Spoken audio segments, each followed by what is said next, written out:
Good morning, everyone. I'm Lolly Rojas, Verbum Dei missionary disciple from Quezon City. Today, I would like to talk to you about something that is so important to me. And that is, once you've felt God's love for you, how much He loves you so generously, so immeasurably, so unconditionally. You can't help but share it with others. You can't help let them know how much loved they are by the Lord. You want them to feel and experience what you're feeling and experiencing, which is how you are loved just the way you are. Actually, what I would like to share is strongly connected to this Sunday's gospel and song. I love this verse in the gospel.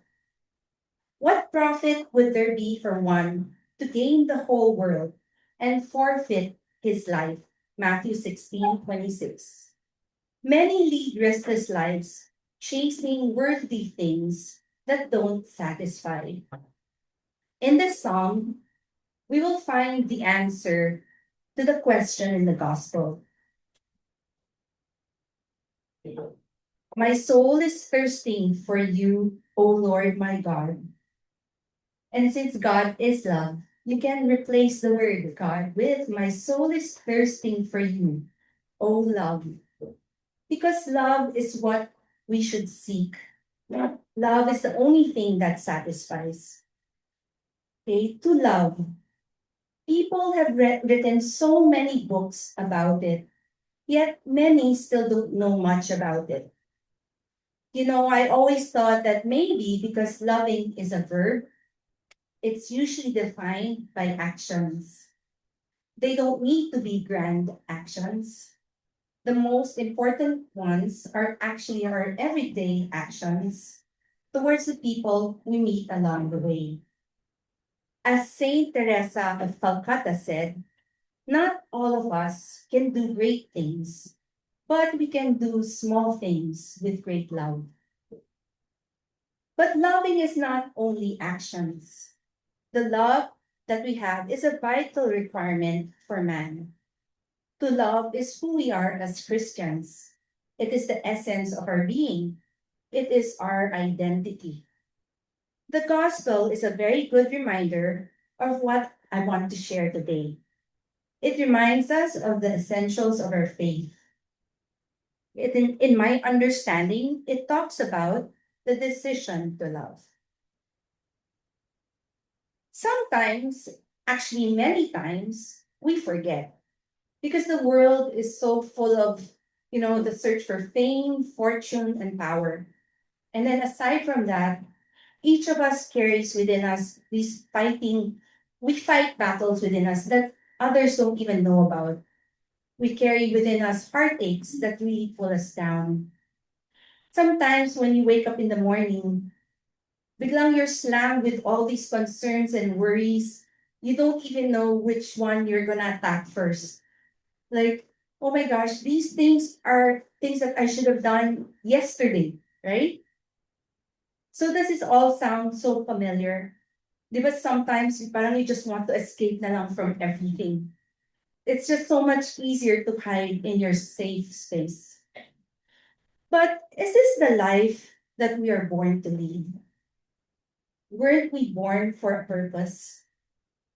These fights, heartaches, concerns, and worries are the crosses that Jesus talks about in the gospel. He said, whoever wishes to come after me must deny himself, take up his cross, and follow me.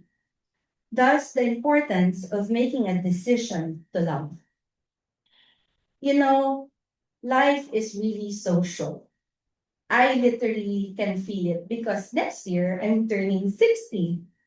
So I remember a friend telling me, Naku, 60? So bonus na yan. Everything after 60, bonus na. So that hit me like, it was like someone threw cold water in my face. It made me realize, you know, parang it's futile to always search for worldly things all the time, travel all the time, make more money and all that, to the point that you lose your soul in the process. It's not worth it because life is just so short. And then others, which includes me, sometimes, diba, you live your life giving in to your fears, your anxieties, your worries.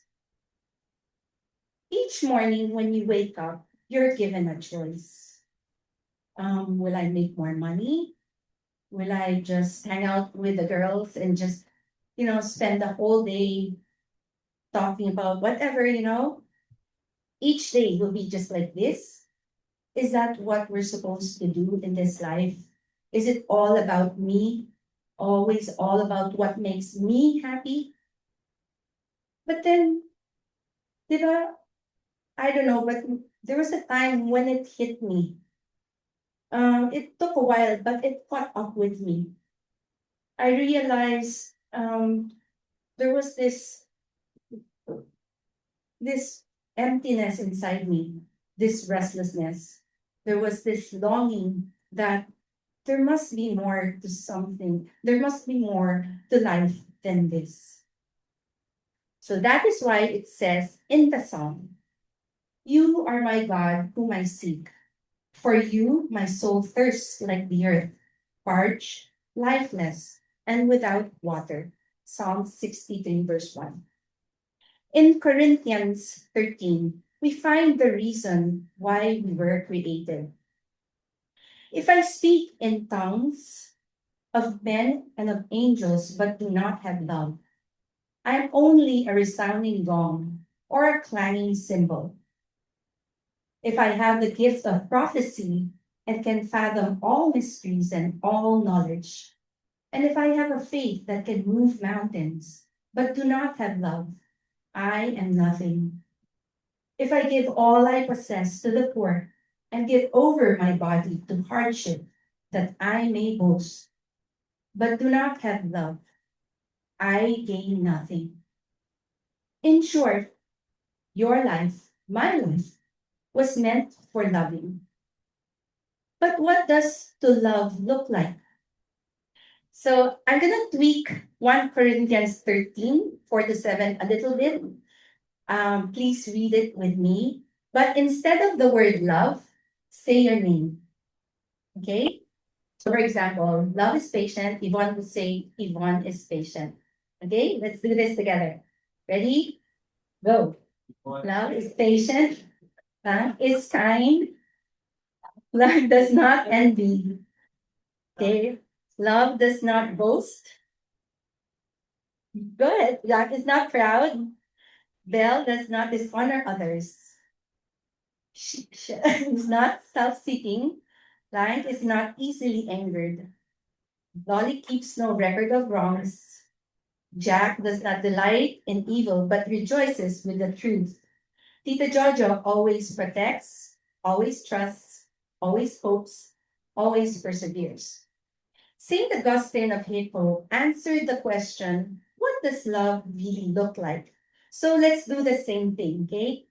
Okay. Judy has the hands to help others. Tita Corito has the feet to hasten to the poor and needy. Maya has eyes to see mystery and want. Gina has the ears to hear the sighs and sorrows of men. That is what love looks like. But in spite of so many Bible verses, quotes, and readings on what true loving means, there are still so many misconceptions. I will give just 3. First misconception is that love as a feeling is enough. On the contrary, love is a commitment.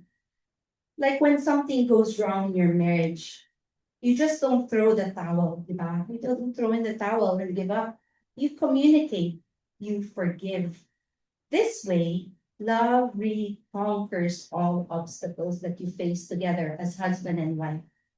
Second misconception, love can be bought. Is that true? Di ba love equals time?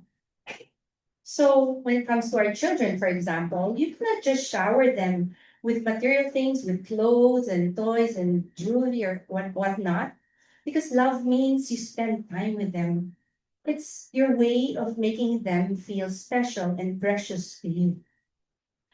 Third misconception, love is blind. On the contrary, God doesn't want us to marry someone who just gets us all killing.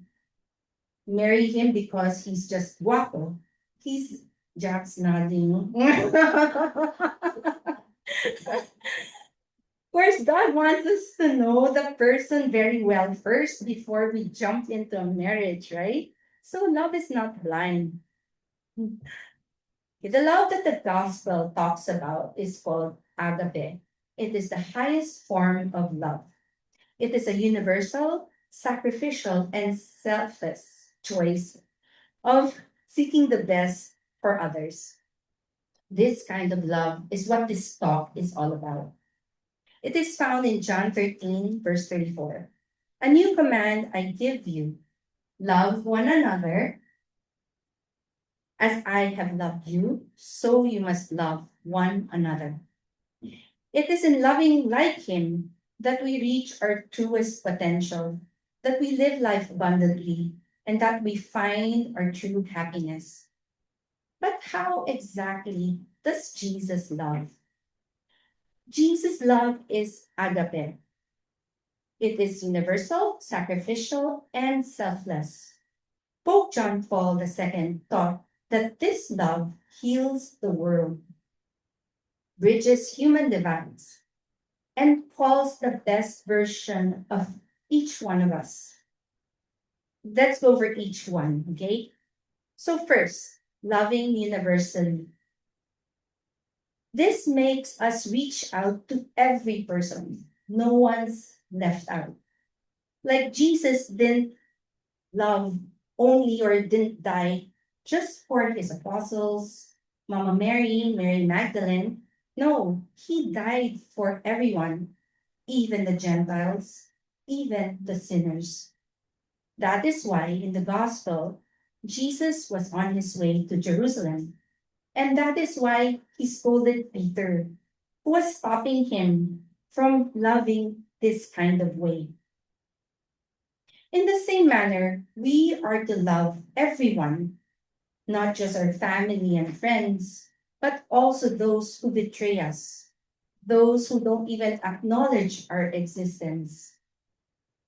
In Matthew 5, verse 44 to 47, it states, love your enemies and pray for those who persecute you, that you may be children of your Father in heaven. If you love those who love you, and if you greet only your own people, do not even pagans do that? Forgiveness. Forgiveness is one of the highest forms of love because it is in this way you concretely imitate the Lord. But diba, it is so difficult to do. You know, it's so difficult sometimes to forgive. So I have a story. So for quite some time, I was at odds with one of our parish's servant leaders.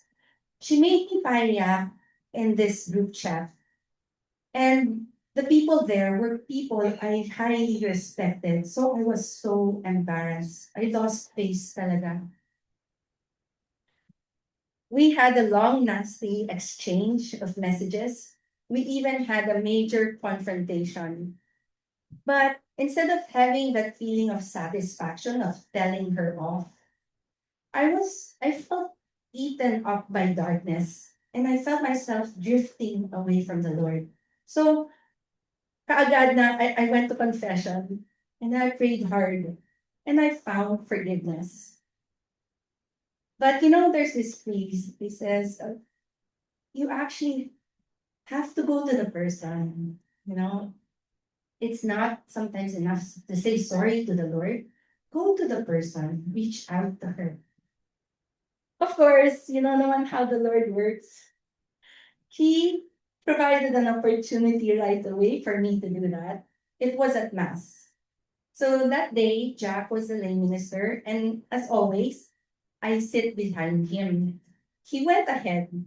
So I was coming closer to him, and then of course, look who I see in the pew behind him. It was her. So talaga I go, so, but somehow, I really felt the Holy Spirit tugging at me, drawing me to go to her. So, me, I don't know, I find myself very responsive to the Holy Spirit. So, yes, okay, I'll do it. So I went to her. I said, sorry. I almost gave the name. And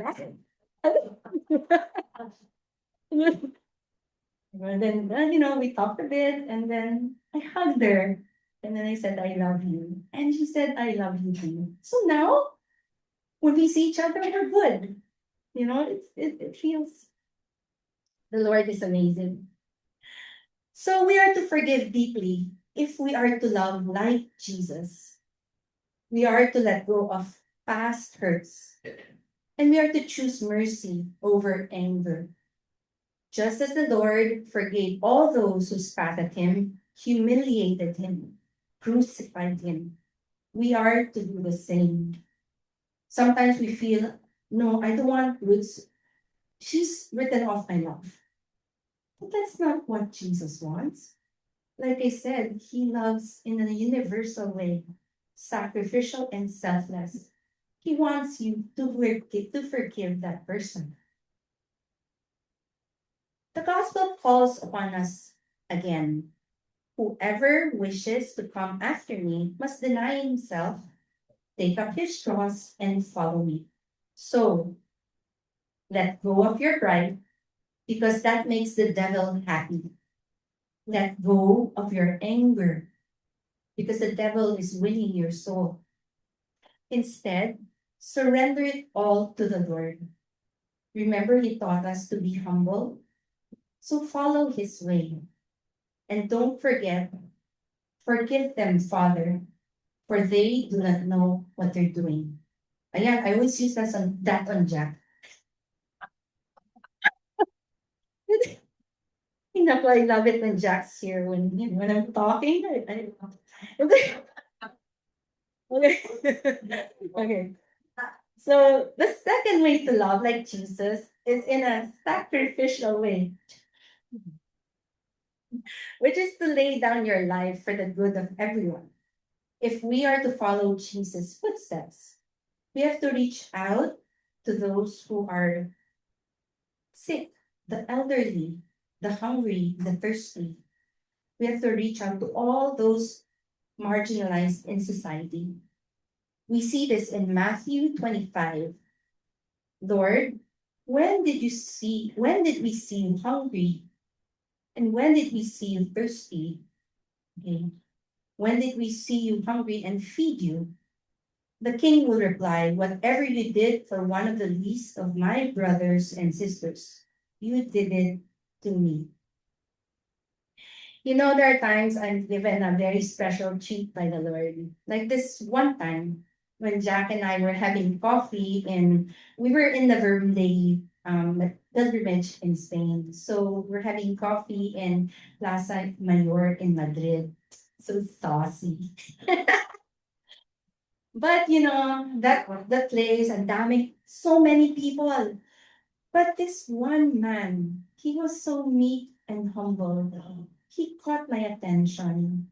He was an old shoe shiner.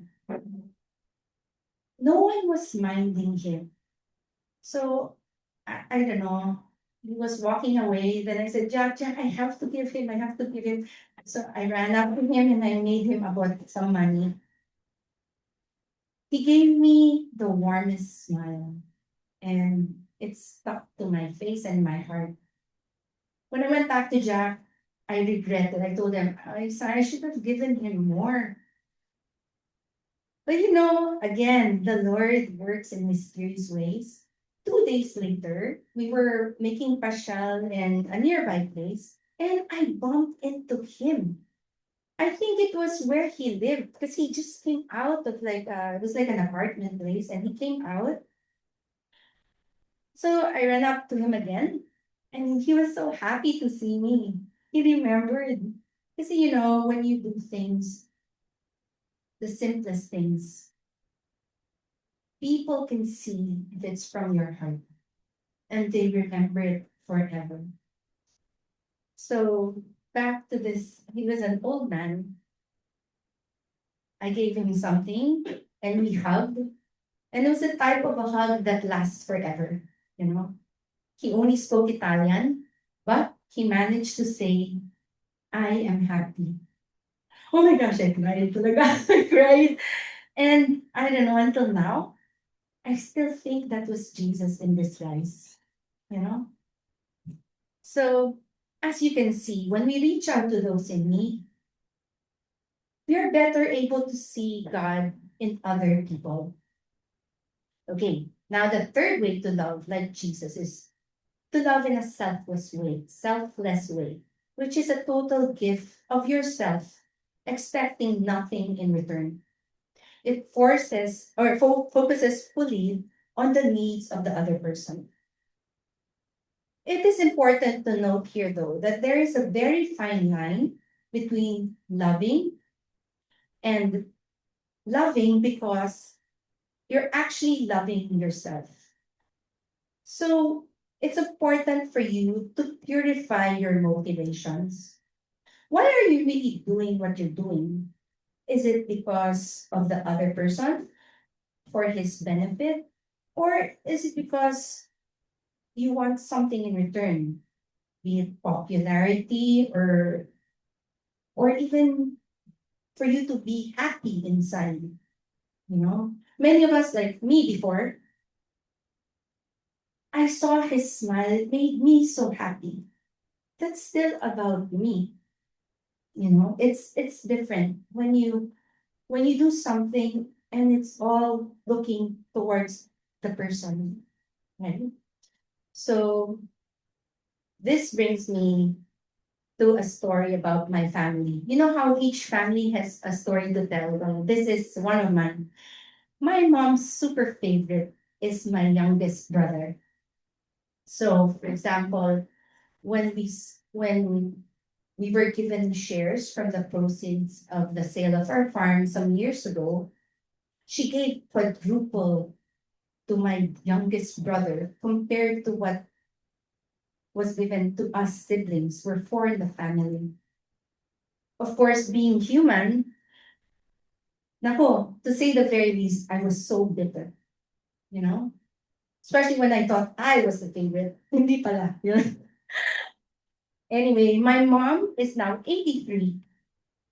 And for over a month now, she's been suffering from um, this huge wound in her heel, and it spread from her heel. It went to her ankles, around the ankles and the lower leg. And it it's really hurting her. She can barely walk. And now it's moved. It has no, didn't move, but now meron na rin in her other heel. Mm. There's ano, in short, basta the blood pool because of lack of circulation and had to come out. So it became an ulcer and now she's suffering so much. Morphine, fentanyl is not enough. So remember how I mentioned there are times that I'm given a real treat by the Lord. It happened this one night when I was taking care of my mom in the hospital. I was by her and then I don't know, it just struck me.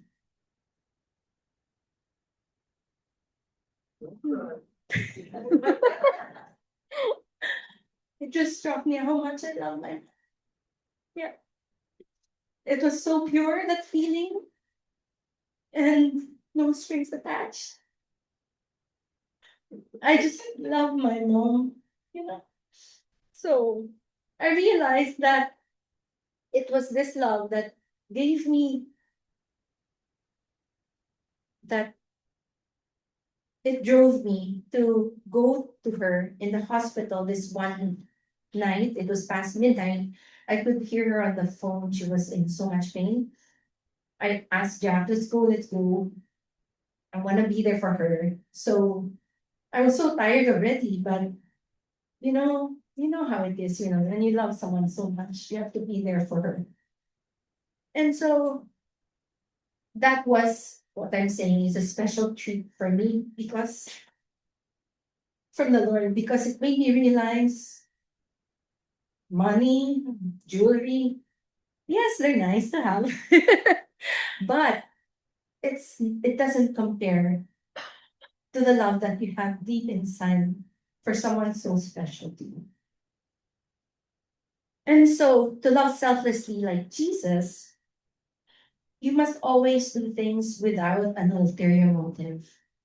It must be love that is so pure. Like I said, no strings attached, no reward. It's all about helping those who are in need.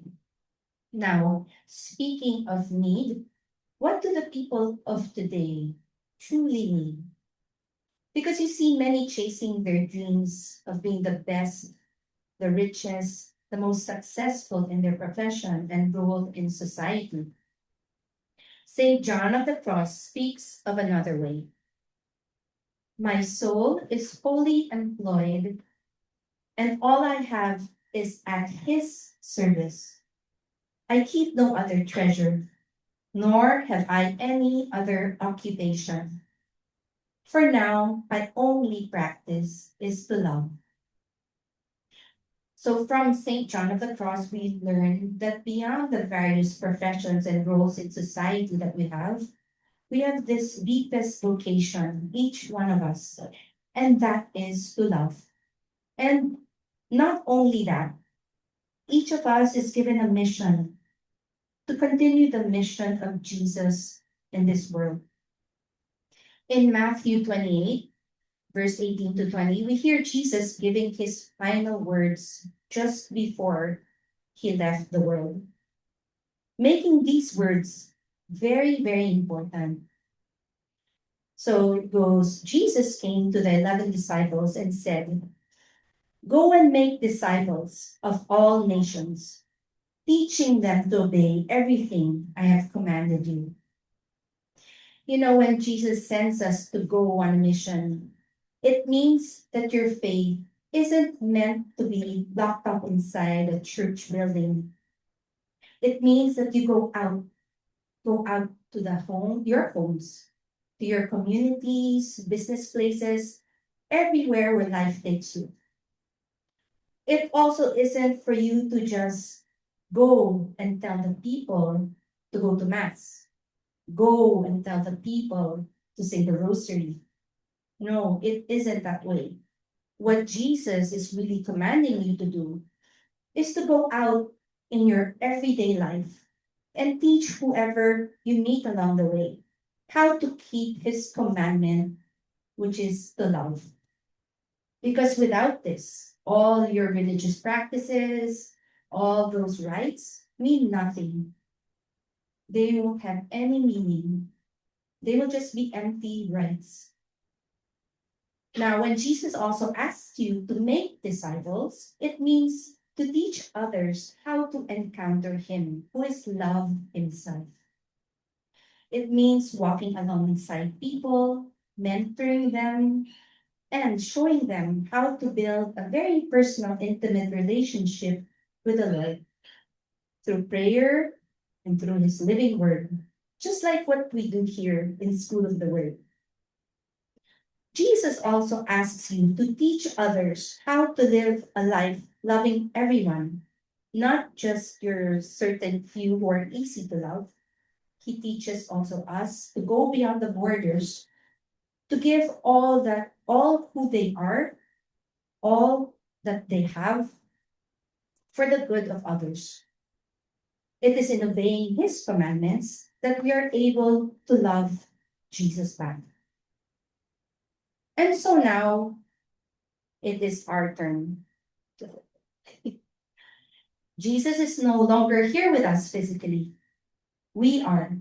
So we are his mouth. We are his hands and feet. We are him here in this world. We are him. We are his presence to other people. Because in this way, they will know how precious they are to the Lord. In closing, I'd like to share something with you. My high school kabarkada made us kwento that um her sister-in-law's brother, who works for this in a very, very high position in a very illustrious company in the Philippines for like 25 years of his life. Okay. Just retired. And he said he wants to travel the world. But the thing is, just a few days ago, he passed away from a heart attack. And he was just 55. So St. John of the Cross said, in the evening of life, we will be judged on love alone. This means that at the end of our lives, God will not measure our worthiness by our wealth, power, or worldly success, but entirely on how our life was lived loving. As the gospel says, what profit would there be for one to gain the whole world and forfeit his life? And so, yes, we do have our own professions, our roles in society. That's okay. But the main activity in the midst of everything should be the love. As learned from my cuento about that executive, you do not wait till tomorrow because tomorrow may never come. You live your life, with things that really, really matter here and really, really matter in heaven. So lead a life filled with loving, that when the Son of Man will come with his angels in his Father's glory, and he will repay all according to his conduct, you may be rewarded abundantly. That is also from the gospel. So thank you everyone for listening to me talk about your life is for loving. There's no other more important or vital thing in this world. God bless you as you go out on your mission, drawing others to love as well. I have questions. Yeah. I go small. Okay. Anyway, first is Jesus' love is universal, sacrificial, and selfless, right? So, what are the things that keep you from loving as Jesus loves? How do you intend to overcome these obstacles? Number two, in what areas in your life do you need to purify your motivations? Like, are you loving for the good of the other, or are you expecting something in return? And number three, what is your own personal style to go and make disciples of all nations, teaching them to obey everything Jesus has commanded you? This verse is actually close to the heart of Verbum Dei missionaries to go and make disciples because that is what we do. So number three is asking you, what is your style? Thank you.